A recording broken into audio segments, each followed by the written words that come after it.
Welcome back. Well, I told you I was going to bring you along, so come on. Today, it's a pretty nice day out. Actually, I think I made a video of something like this about this time last year, but it's plus 4 degrees Celsius outside, which is once again almost unheard of, except it's starting to become more and more common up here.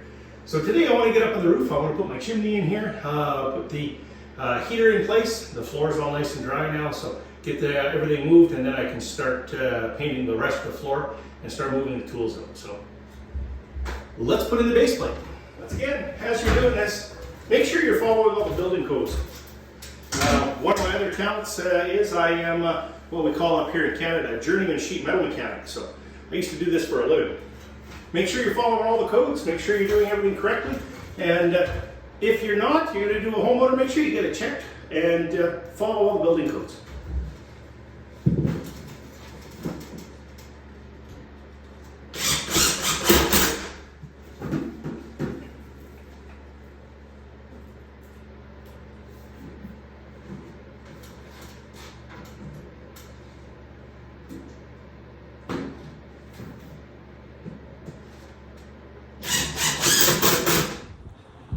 See what I mean? Beautiful blue skies. So now that I'm up on the roof, I have to put my roof lashing on. So I've already drilled a hole from the bottom up so I know where the center of it is, and I put my support plate down below. I'm just going to roughly cut out a hole through the top of the roof where I drilled that hole, big enough to put our chimney. So up here, this is what we call B vent. It's just a little propane heater that's going in. So it's not a wood stove. It can't be used for wood stove. It's actually an aluminum liner. So once again, check with your local gas codes and stuff like this. But let me cut this hole and then I'll show you how I'm going to level it all up, because we want our chimney to be level.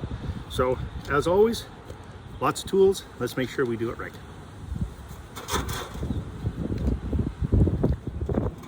Okay, now that I got the hole cut through, I'm going to feed my roof cap over my B vent. I'm going to set it into the hole down below. Actually, let me show you what the hole is down in there so you can see what I've done. So you can see my support plate down below. These little tabs are all going to have what they call an insulation stop. So it's an 8-inch piece of pipe that's going to go on there, and around all the outside edges outside of that we insulate it. But to keep our gap, so the gap between here and where my B vent is going to go, will always stay open. Make sure, once again, you check with the local code. You got to have the, it just slides right down inside. Now we take our level. We want to make sure that we're level both ways.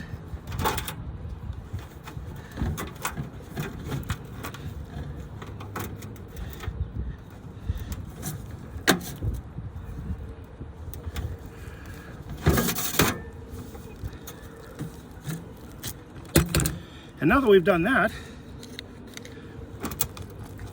we're going to cut the hole out inside, and then we'll cut the shingles out to match the top of our roof lashing.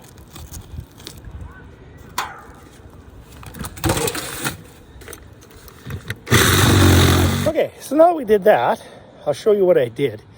Let me see. So the roof lashing, you can see how I cut the hole. It's all the way bigger. The roof lashing now has to go up underneath the shingles. In order to do this, there was one nail right there that I removed. It's right here. And the reason you want to do that is you want the water, as it comes down, it's going to shed over the top onto your tin, come down, and then shed off on it. You know, below it. So this way you can slide it up, you tuck it up in underneath the shingles, like so, and it makes it a watertight fitting. We're now just going to go ahead and we're going to nail this in about 4 or 5 different places, and we already know where it's got to be level, and then we're set. Okay. And call these a couple, if you will, a couple of pro tips.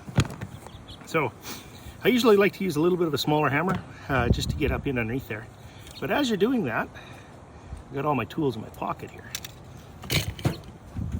As you're doing that, I will use a scribe. So basically a scribe is just a really pointy end. The part of it is I'll use this to punch a hole through the flashing into the roof. That way the roofing nails, take those out of a pocket. When you're trying to hold these, you're not hitting your fingers trying to hold the roofing nail. A little bit of a pro tip. Okay, now that we've got the holes punched all the way around, we want to seal it up. I'm using just a weatherproof roofing tar, nice in a caulking or in a caulking tube. Just makes it a little bit easier. We're going to put it all the way around the bottom and seal everything up. There shouldn't be anything that gets in here. This is just a precautionary. Something just like that. Then we can go ahead and put our nails in. All right, I'm going to show you something else. If you lift these shingles up, you can see where I put the nails in underneath the shingles on both of these. So basically what ends up happening is as the water comes shedding down, it can't get to those nails. I usually don't like to put them here. However, with this one here, just the way the roof and the shingles worked out, it wanted to lift this back end up. So I put a couple extra ones in. We're going to go ahead and we're going to cover all these up and seal them up as well. All right, one last thing to take a look here. If you take a look at this, the top of my roof flashing is only about, here we go, the top of my roof flashing is only about an inch below the rooftop. This is important. Now what we want to do is we're going to measure from here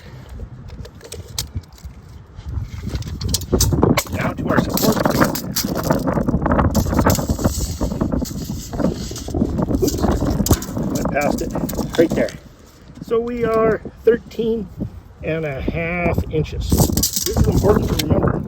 Reason being, local business code says that the chimney for a B vent must terminate 3 feet higher than anything within 10 feet.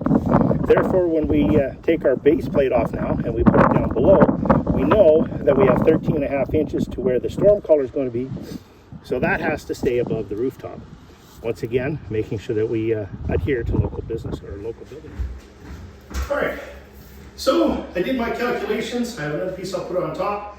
I attached the support plate collar. It basically goes around, just a bolt to put it together, and then they provide short little screws. So I put those short little screws, all 3 of them in. The short screws are short enough so that they don't go inside the B vent. They stay in the air gap between it. I'm going to remove the support plate, put this up in there. Now, some of you are probably going to say, James, why'd you put the support plate up? So I do this because it's easy to refine the holes once the screws are here. And I use that in order to make sure that everything is plumb and level up top.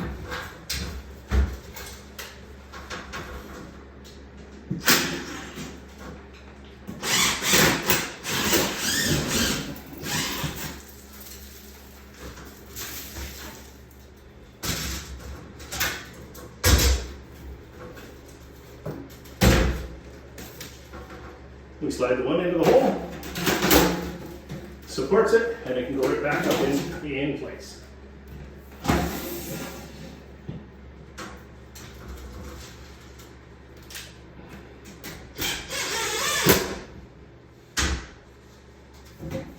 Just like that. Okay, so here we are back up at the top of the roof. What we have left to put on is our chimney cap and our storm collar. Our storm collar, literally just as it tucks in, it'll start tucking underneath here.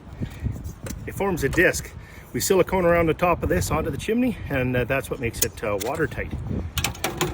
We'll just get that put on here. And if you use a pair of pliers, you can pull it nice and tight. I'll show you what I did. And then when you're done, you just fold it over.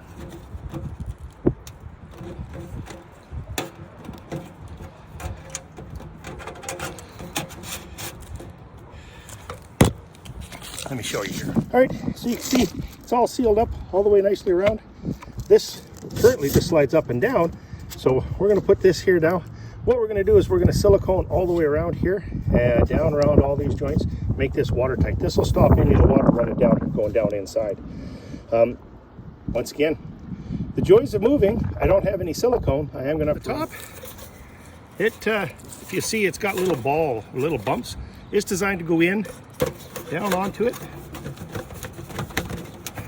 and then if you turn it, it locks right into place.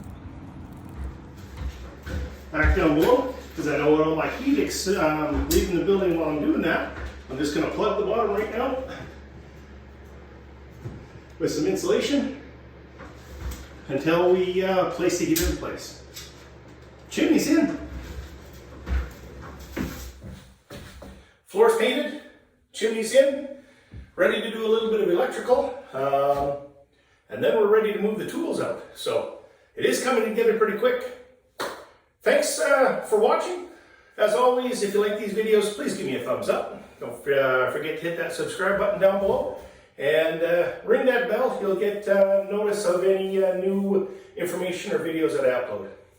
That's it for this week. Come on, we'll see you guys next week. Pretty happy. It's coming along pretty good. Take care. Stay warm.